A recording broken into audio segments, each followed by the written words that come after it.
નવસારીના ગણદેવી પોલીસ સ્ટેશનમાં દામણિયા હોસ્પિટલના ડોક્ટર અને સ્ટાફ સામે લાપરવાહીની ફરિયાદ નોંધાઈ હતી। નવસારીના ગણદેવી પોલીસ સ્ટેશનમાં દામણિયા હોસ્પિટલના ડોક્ટર અને સ્ટાફ સામે લાપરવાહીની ફરિયાદ નોંધાઈ હતી। ફરિયાદીનો આરોપ એ છે કે દર્દીને સર્જરી બાદ આઈસીયુમાં ખસેડવામાં આવ્યો ત્યારે યોગ્ય સારવારના અભાવે તેનું મૃત્યુ થયું હતું।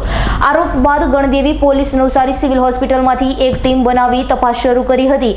સિવિલ હોસ્પિટલની ટીમના મતે દામણિયા હોસ્પિટલ તબીબ અને હોસ્પિટલ મેનેજરની બેદરકારી સામે આવી છે।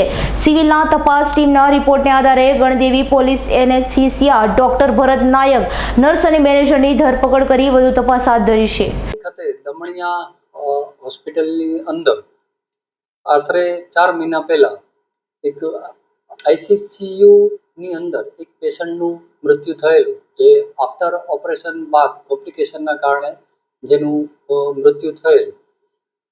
ત્યારબાદ તેમની ફોરેન્સિક થી પોસ્ટમોર્ટમ કરવામાં આવેલું અને ફોરેન્સિક પોસ્ટમોર્ટમ કર્યા બાદ ફરિયાદી જે છે સોનલબેન, કે જેમના જે મૃત્યુ થનાર જેમના પતિ અર્જુનભાઈ રાઠોડ જે હતા, તેઓના લઈને આક્ષેપો કરેલા, જેને લઈને પોલીસ દ્વારા, નવસારી પોલીસ દ્વારા સિવિલ હોસ્પિટલ ખાતે એક કમિટીની, જાંચ કમિટીની એક લેખિતમાં રિપોર્ટ કરવામાં આવેલો અને તે કમિટીનો રિપોર્ટ આવી જતા તેની અંદર સ્પષ્ટપણે જવાબદારી જે તે ડૉક્ટર, ત્યાં જે ફરજ બજાવેલા નર્સ અને જે ટ્રસ્ટીઓની તેમાં જવાબદારી ફિક્સ કરવામાં આવેલી, જેને લઈને આજરોજ સોનલબેન કનેરિયા એ વિગતવારની ફરિયાદ અત્રે ગણદેવી પોલીસ સ્ટેશનની અંદર આપી છે।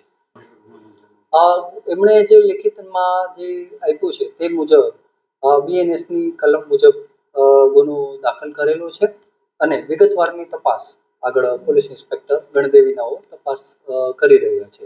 અને જે સોનલબેને લેખિતમાં જ વિગતવારની ફરિયાદ લેખિતમાં આપેલી છે અને સિવિલ હોસ્પિટલના જે કમિટી જે હતી, કમિટીએ પણ આની જવાબદારીને એવું લેખિતમાં પોલીસ તપાસના ઈડીના કામમાં આપેલ છે।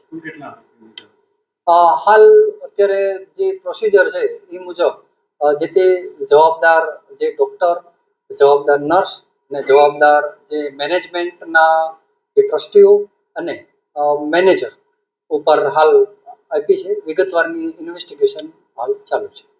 Bureau report SA news Navsari. અમારી તમામ માહિતીથી અપડેટ રહેવા માટે જોડાયેલા રહો S9 ન્યૂઝ સાથે।